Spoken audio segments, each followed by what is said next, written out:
ఆ రోజు సునీత వివేకానంద రెడ్డి కూతురు పాపం ఆ అమ్మాయి నాకు అనుమానం ఉంది మీరు పోస్ట్ మార్టం చేయమంటే పోస్ట్ మార్టం చేస్తే ఇది గుండెపోటు కాదు గొడ్డలి వేటని పోస్ట్ మార్టం లో చెప్తే సాయంత్రానికి నాటకాల రాయుడు నాటకం మార్చేశాడు. మా నాన్న చనిపోయాడు, ఇప్పుడు బాబాయ్ ఉన్నాడు, బాబాయ్ని కూడా చంపేశారంటే ప్రజలు అన్నారు. నెక్స్ట్ డే మార్నింగ్ కి నారాసుర మీరు చేస్తారా? మీకు ధైర్యం ఉందా తమ్ముళ్ళు? బాబాయ్ని చంపే ధైర్యం మీకు ఉందా అని అడుగుతున్నా.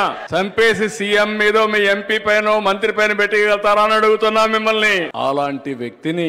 అలాంటి వ్యక్తి మీరు చూస్తే మళ్ళీ డ్రామాలు నాటకాలు ఆడుతున్నాడు. కోడికత్తి డ్రామా చూసాం. ఆ కోడికత్తి డ్రామా అతను చెప్పాడు పాపం, కానీ ఆ కోడికత్తి డ్రామా వేసిన వాడికి నరకాన్ని చూపించాడు, ఇంకా చూపిస్తూనే ఉన్నాడు. అదే మరి గులకరాయి మొన్నే ఇంటి దగ్గర మీరు చూస్తే అగ్ని ప్రమాదం అన్నారు. నేను కూడా ఆలోచించా, అగ్ని ప్రమాదం అంటే చాలా జాగ్రత్తగా చూసుకోవాలి, మళ్ళా గొడ్డల వేటు కాకూడదు అని నేను ఆలోచించి ఏం జరిగిందో కనుక్కోమంటే ఏమి సాక్ష్యాలు రావు. వాళ్ళ ఇంట్లో సీసీటీవీ కెమెరా ఉంది. ఆ సీసీటీవీ కెమెరాలో డాక్యుమెంట్ ఇమ్మంటే ఫిగర్ ఇమ్మంటే ఎవరున్నా కానీ తప్పు జరిగితే ఇస్తారు కదా తమ్ముళ్ళు. మీ ఇంట్లో దొంగ వస్తే దొంగ వచ్చాడంటే సాక్ష్యం ఉంటే ఇస్తారా లేదా?